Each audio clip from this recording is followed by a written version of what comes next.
Hey everyone, this is Felix, 30 minutes in Dash. It's another Wednesday. I'm in another part of the world because blockchain travel has started again. We are seeing some conferences coming up again. Here with me again today is Tlavi Kalva. He is running a fantastic podcast called Human and the Machine. And I'm super happy to have him here again because again, we want to break down crypto to what's happening, what's up, and why it's so crazy right now. Slavi, how you doing? Very good, man. Very good. Thank you for inviting me, and thank you everyone for watching. Very happy, man. Awesome to have you again. Thanks, for everybody who didn't join the show, what was it, like 4 or 6 weeks ago? Slavi, give us a quick intro about yourself. What are you doing? And how did you end up here? Well, long journey, right? And you had to do a lot with it for me coming into crypto, as I said last time, right? Like you invited me first, like so many years ago, just even not even invited, right? You mentioned about Bitcoin and all this. I was like, nah, it cannot be. Then about Dash as well, right? And even though I did help, it was just very little, right? And didn't get to, involved. But the last time was the good one, right? And since then been doing like marketing and narrative history, all that surround, like NFTs. Everything at the end of the day is interesting because it creates stories, right? Human stories. So that's what I do mostly nowadays. Like I just tell stories about cryptos to make to wrap up beautifully blockchain, DeFi, and all these different cool projects. Cool, I totally understand. We are actually at a very exciting moment right now because Bitcoin just hit an all-time high. I'm seeing $65,993. We just hit the 66,000 already, guys. So 66,025. Yeah. Woohoo! It's going to the moon. And none of my spots, I was trying to get in yesterday, right? I thought there was going to be a pullback, but there was none. So my USDT is still waiting for Bitcoin to come down a little bit for me. Well, what I have learned, don't get too excited and FOMO in when the prices are too high, because 6 months later you're like, you never know, right? I was thinking the same when I can't even say it, when Ethereum was in a very low 2-digit number. And I was thinking, I buy when it goes back there because I won't pay that price. Now we are not tens, 100 times higher. Yeah. So, sometimes you're right, sometimes not. But if it goes wrong, you are, at least didn't do, you miss out on profits, which is sometimes, better than really lose your money, I would say. Absolutely. Especially from how it feels. But hey, that's it. So, I invited you here again today, because we are working a lot together. We are, discussing all these topics a lot together. And I was just telling you, after many years, basically in Thailand with COVID, it was a really weird situation for us people in crypto, because one thing that is really common if you're like deep into the ecosystem is that you get around. It's like everywhere you go, essentially in the world, there is a blockchain meetup, there is a blockchain conference, and it's like happy family meeting, kind of, because you will keep seeing the same people all over again, and you really it's nice networking, and you become close to each other. You really there's like so many friends I made over these last years, basically just by being on conferences. So this is really amazing, and after not having it for a long time, obviously it's funny to be back.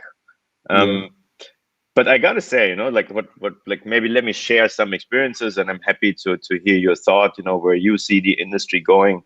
So one thing I was really impressed this year with conferences, it was not only a conference anymore, it was really like an experience. It was a whole art exhibition within this conference. I was in Dubai, right? There was like several events, but one of them was the WOW Congress, the World of Web 3, I think was the name.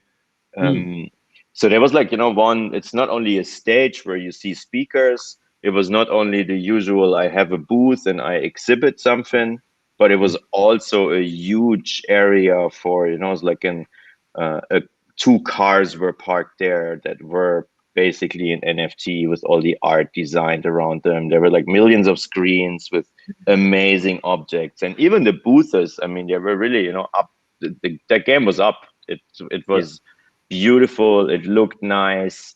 Everything was around NFTs. So, what is your take on the scene, and why are we still using such a stupid word NFT if there's actually use cases around it? I don't know, man. For me, it seems like everything that is blockchain tends to go for really weird names, really difficult names. It's like we are always saying, oh, we want everyone to like to approach crypto, right? To take crypto. Yet we come with these crazy names and with these very difficult ways of using DeFi and stuff. So it's no wonder why most people are intimidated, right, by blockchain. But about NFTs, it's really interesting because, as you know, like we share a lot of common friends as well, right? I also know a lot of people from my side doing these NFTs and not doing DeFi, for example, doing GameFi. But there's a point that even people that are really knowledgeable about like the crypto and the blockchain, when they come to NFT, it's like, I don't understand it yet. So even insiders, inside blockchain insiders, they are not very comfortable. They just don't get how to invest still in NFTs. So yesterday you mentioned that about my channel in YouTube, right? Yesterday or the day before, I was doing this program about NFTs, right? And seems like the world has gone upside down. Like 8 years old, 12 years old kids are racking like $500,000 in just a few NFTs, right? Like before, content creators like writers and artists were like, oh, poor soul, he's a good person, his art is beautiful, but he will be like poor forever, right? And suddenly it's just the opposite, just whoever can do some really nice digital art has the whole potential to not just do a good living, but actually become a millionaire. So this is so new, but what I like about NFTs is like somehow, and this, I think it goes very much with what you just said about the Dubai experience, right? NFTs are getting to blockchain to spill out into reality. It's becoming something like so many people are adopting it, or they're curious about it because of GameFi, because of investment, that somehow even the words are so difficult, the non-fungible thing is so difficult to understand. The NFTs themselves are becoming more mainstream in a way than crypto itself. I don't know if you have the same feeling. I have very much the same feeling, and there's a couple of things you just mentioned that maybe it's worth taking apart a little bit. I mean, one thing is, okay, somebody gets like an artist get rich or has the chance to make an income, whereas the art market was very difficult for him before, is what you said, right? Secondly, you say, it's like it's coming. We have stupid word, but actually it's taking over crypto. And thirdly, what I hear is, you kind of make a comparison to DeFi. I hope everybody can hear me good. I just get a message that it's not the case. Let me know if it got better, please.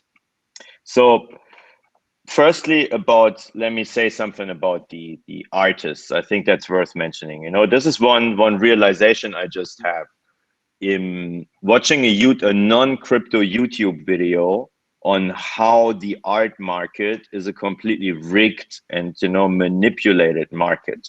Because if you look at the total size of the art market, it's so tiny compared to all other markets, it's like gold or stock markets. It's just, like probably you even sell more, you trade more leather handbags in the world than like the total art market is in the world. So like in a comparison level, right, it's so small, which makes it actually very easy to manipulate this whole market, right? And now Yeah. we have kind of the whole NFT craze was fueled by basically on the same principle. An artist makes something that exists only one time, right? And somebody, there is a speculation around it. And I mean, there's different factors. You buy a piece of art because you like it, because the artist is famous, or, and let's be honest, we're crypto people, vegans, most of all, you buy it because you think you can flip it for more, right? I always found that honestly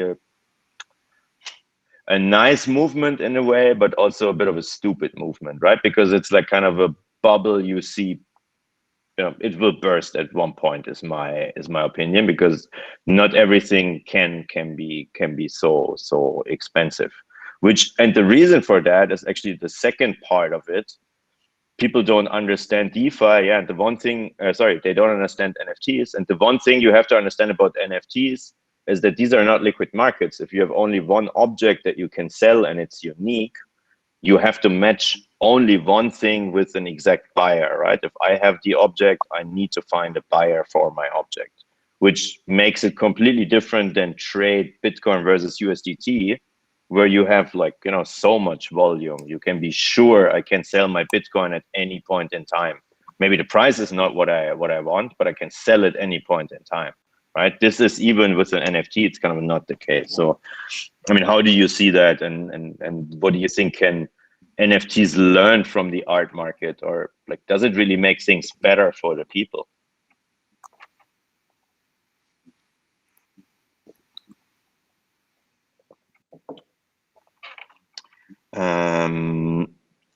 Hold on. Seems like Klavi cannot hear me.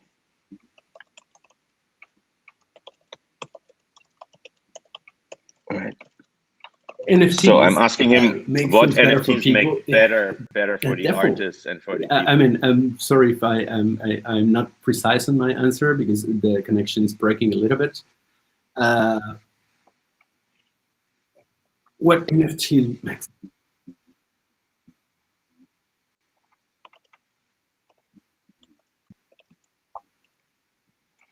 So I'm asking him basically, you know, it's like, is it more than a scam? And you know, is it sustainable? Yeah, well, I ask myself that question all the time, right?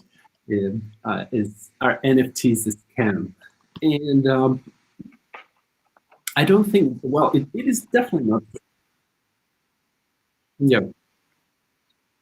All right. Yeah, I would agree. It's not a scam, but it's a very tricky market, right? And I mean, my advice to everybody out there is definitely be careful. Fantastic for artists, for all kind of artists, for all kind of creators. That's for sure, because it takes away the middleman. I think you were talking about how like galleries and the art world has been rigged forever, right? It's like a mafia, and they drive the prices however they want, and very few artists actually get to be profitable, right? But with the NFTs, they completely have the power over their creation. They don't have to go through the middleman. They can decide, they can retain property. So they can decide whether they sell a single piece or they sell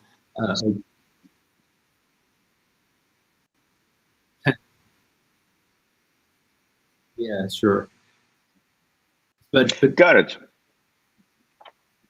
Okay, you're breaking also for me a little bit. I don't know what's wrong with technology today. It is definitely not a scam, because while we are talking right now about NFTs as art, now NFTs are everything, right? It's, for example, play to earn games, GameFi, right? They pretty much are based on NFTs that people can buy, so they can then play and earn money. So definitely, they don't fall into the category of a scam. There are a lot of scams, like when you want to do, like when you want to jump and you want to.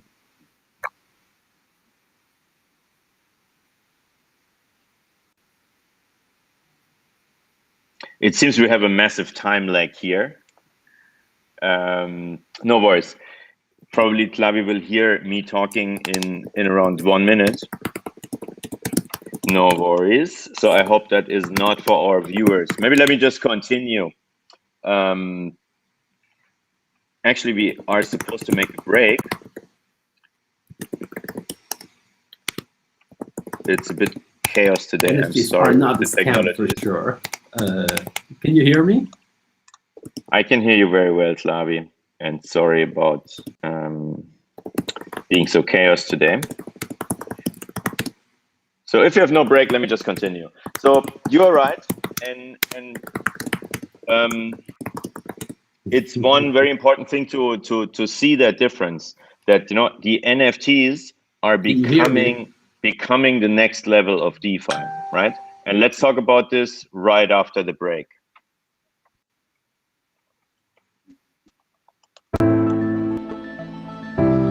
So difficult.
Hey everyone, we're back.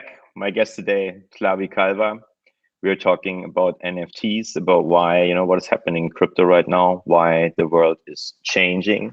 And one thing we were discussing is really the question of where is this NFT space going and why is it so famous? So let me share one thought that I recently had, and I think it makes a lot of sense. Slavi, we can hear you very well. Do you hear me?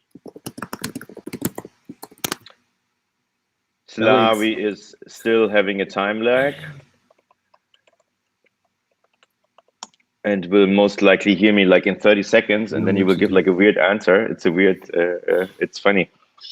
So let me just continue and explain at least this one thought to share with you guys. What I have realized in the last couple of months looking at the space and really being deep into DeFi, what has happened in blockchain since 2017 is that we had only a few coins, that were actually able to generate you yield while holding them. The usual scenario was I go out in the market, I buy a cryptocurrency, be it Bitcoin, be it Ethereum, doesn't matter, and then I hold it in my wallet. And I wait for the price to go up, and if the price goes up, I'm super happy. If the price goes down and I have to sell it for a loss, I'm very unhappy, of course. What has changed with the rise of DeFi is that we have millions of opportunities out there in the space where you not only hold your coins, but you can put them somewhere. And by doing that, you get essentially interest rate. You get what we call yield, and this yield converts to an APR or APY, meaning an annual interest rate or a compounded annual interest rate. So this has really taken the crypto space by storm because for obvious reasons. It's a massive concept that is really taking off. And now comes the NFT space. So with the NFT space, suddenly we have seen a massive rise, of the same principle, but now with a new asset form. So what is happening right now is that a lot of people Okay, Klavi seems sorry. I'm it's we have to deal with many things because the Can you hear technology is me? not working today. Klavi, I can hear you very well. It seems you cannot see or hear me at all. You just see a frozen picture from me.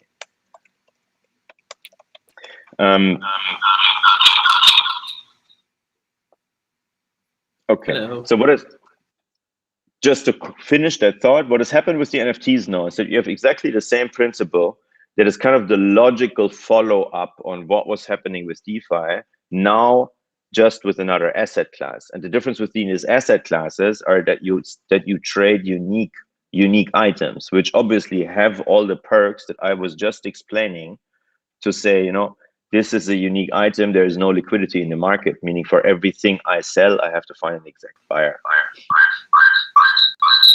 Hello. And one of the main concepts, you know, has been the play to earn model, where essentially there are now kind of computer games where you have to buy every game character and then you go out with the game character and start playing. And by playing, you will get rewards and you can sell these rewards for USDT, for Bitcoin, for whatever you want, right? That essentially means you hold an NFT that is not just a piece of art. It is a item in a computer game. It is an NFT that has a function, that has a utility function, right? I have a sword that I can use in a game to fight monsters. I have a cloak in my character, on my character, that has certain buffs or defense bonuses or whatever that is, right? I can have, you know, like all kinds of things. I can even hold a right. I can say, okay, let's make it in a way that I have the rights of royalty within my NFT. So you can find all kind of forms, which are very much principles from the old world, but you can put it on this one asset and you can say, okay, you have to do something or you have to use it in some way that you are able to take this bonus from the NFT. And that very, you know, on the very base level, that kind of makes every NFT a yield generating object. So I guess, you know, that's it. And give it a last chance. Klavi, can you hear us again? Are you there?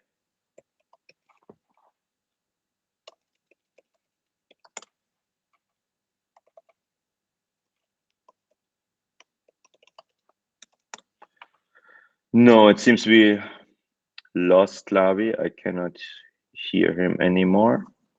Maybe up to the editors. Can we put in Klavi in the picture again?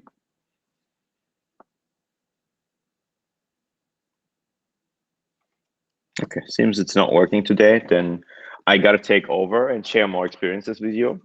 So, you know, we are at the peak of the market. Is it a bubble? Is it not? I wish I knew. I wish I had that crystal ball. You know, always be careful. I keep preaching for the last years. If you invest into something, look into the business, look into the team, look into the code, look into everything that you can. Long story short, do your research and do not throw money, you know, in random projects because you think the doggy picture on the project is especially cool, and because you just see some influencers talking about it, right? That's not a wise investment investment choice. So Klavi is at least writing me his answers as he cannot say it. So Klavi think it will become mainstream, like all this NFT stuff. There's no doubt that this stuff will become mainstream. But at the same time, you're strongly believing that we are having a bubble right now, and you know that this bubble is going to burst at one point. And frankly, I'm exactly at the same page. You know, we are at the point where sometimes prices are just ridiculous, and I mean, you only can have higher prices as long as you find new buyers, right? So there's very much a question of what is really the value of any of this art. I'm not saying again that I have to, I'm saying that I don't have the crystal ball, so I really don't know, is it a fair price or not? My feeling is that some of these pictures just got out of hand. And this is exactly what I was trying to explain with the play to earn model. I think a fantastic example of all of this is Star Atlas. Star Atlas is essentially a MMORPG starship game where it's very similar to Star Citizen or Eve's Online, where essentially it's a role-playing game. You can go in and buy or you have to buy every object that you use in the game. You have to buy it as an NFT. So you have to buy a starship. You have to buy a pilot license for the starship. You can buy a skin for your starship, right? Clavius just mentioning another amazing example of DressX, where you can essentially get your digital fashion. Clavi, are you hearing us again? You hear us again. Perfect. So maybe I was just telling about Star Atlas, about the other concepts. You say there's in Tokyo, of course, in Tokyo, there's the first shop for digital/real art. Yeah. Tell us Can about you hear that. me? Yeah, I can hear you well. Tell us about that. Finally. We made it. Yeah, I mean, like, sorry, everyone. I don't know really what's happening here, but yeah, like I was just checking all these projects, right? And this one is pretty amazing, right? Like DressX, and they are recreating, right, the fashion district of Tokyo, right? Harajuku. Now they are doing a Metajuku, right?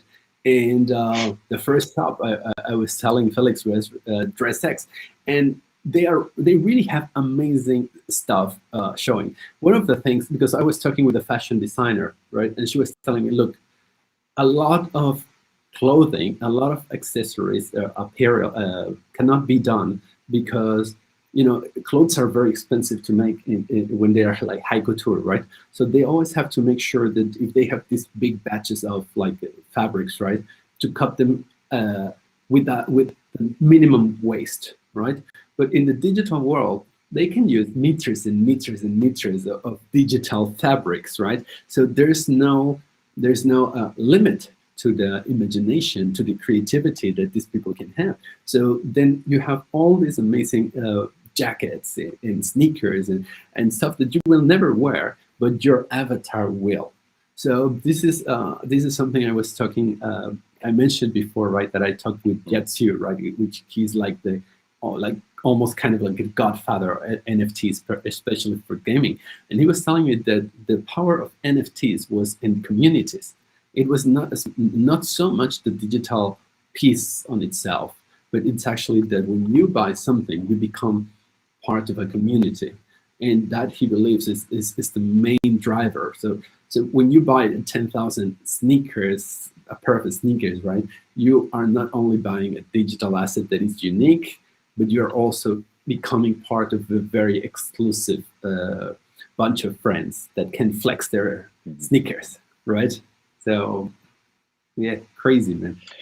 Absolutely, yeah, I'm absolutely with you. I had another like many cool examples actually in this week in Dubai because everybody's so hyped, right? So really, it's really about the fantasy of people. Some guy was telling me, it's like I don't want to be alone in the metaverse. I want to get 20 friends, like clones of mine or talking animals, and I want to walk around like cool, like a gang. And I think, it's like to summarize, for me, it's really about being cool, having social fun, and and the ability to yield on my investment. This is what is like, sure. It's like such a huge driver for millions of people aping in. Yeah, but you know what, Felix? I believe that there's more people lured by the fact that they can live a life that is not the one they're living in the physical space, more than even investment. It's true.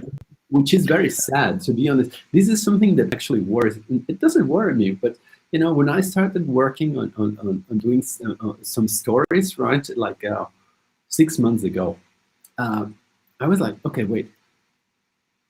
Because if you see things in like a larger picture, and I love conspiracy theories and all these kind of things, I do very much. So this COVID thing, right, pushed everyone into isolation. Pure isolation, right? Social ties gone. The ability to just go with the neighbor or with your friend to have a beer gone. Everything, even going to school and socializing, gone, right? So I was like, hey, wait, this seems like an effort to push us into the digital world, into the realm that we escape because the physical reality is getting so complicated, to just meet and be around people, that it really seems like everything was being about pushing people towards that digital world. And then I thought, wait, if this was just a crazy story, just bear with me, right? I like fantasy.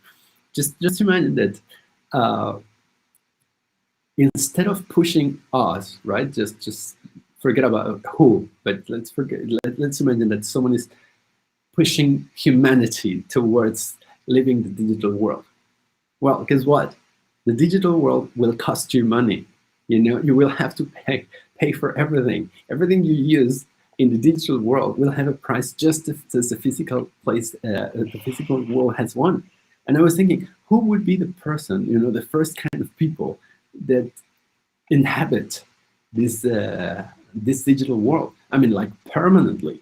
And I was like, oh, okay, no one. But then I thought about two cases, right?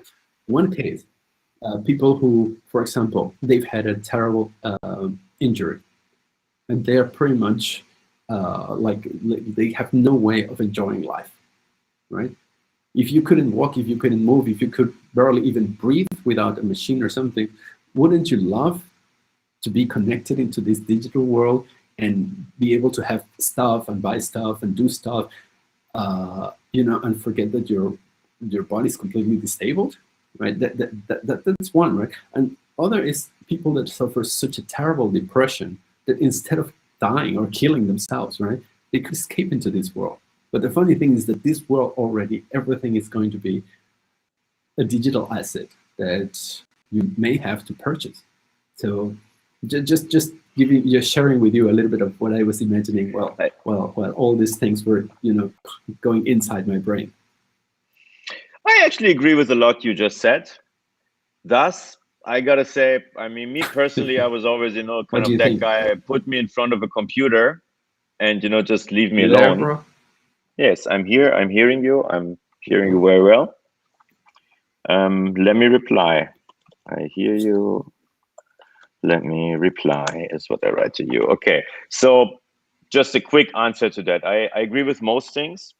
Where I want to make a couple of points here. Number one, there's a huge difference between us and the rest of the world, because we are really old guys, and honestly, like what I mean, I find it sometimes weird to go into a metaverse and also even to use social media, but who am I to judge? What I can say, if I was like 30 years younger, probably, like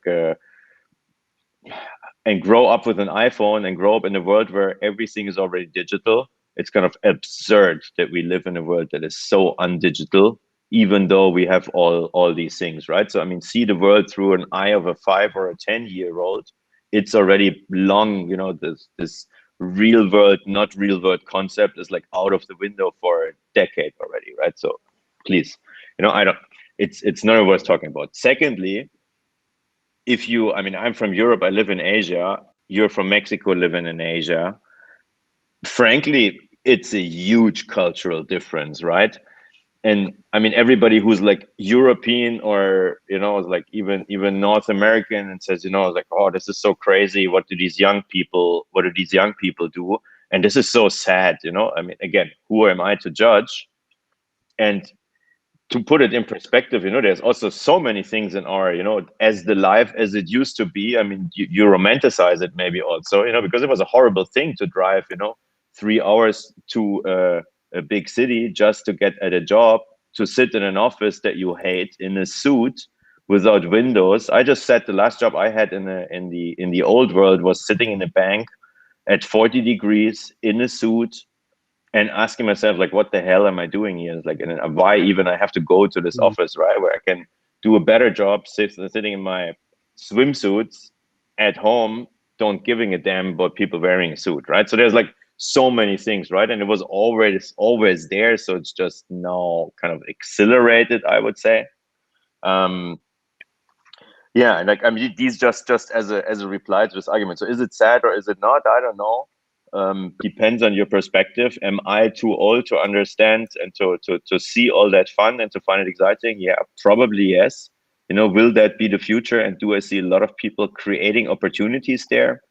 Definitely. So actually, am I happy that, you know, like all these negative things aside of the last years and of the pandemic, that it has pushed what was already there as a narrative and as a concept and as, you know, changing real like people, destinies of people, and really the life of people. Yes, definitely. I'm super happy to see that, you know, and I see opportunities all around, you know. I see a million more jobs that are created right now, and you know, I'm extremely hyped about this metaverse, NFT, DeFi stuff, because it gives opportunities to people, it gives jobs to people, it gives social meaning to people, and you know, as long as you're happy with it, go for it. That's my 2 cents. I'm not sure if Lavi, you hear me again. It seems not. So for all the viewers out there, we're a little bit over time. I thank you very much for joining. I hope I can bring Lavi back the next time or in a very soon future with a better internet connection. You know, so see you maybe in real life, see you in the metaverse is how the young kids say nowadays. Thank you very much for listening. Bye-bye.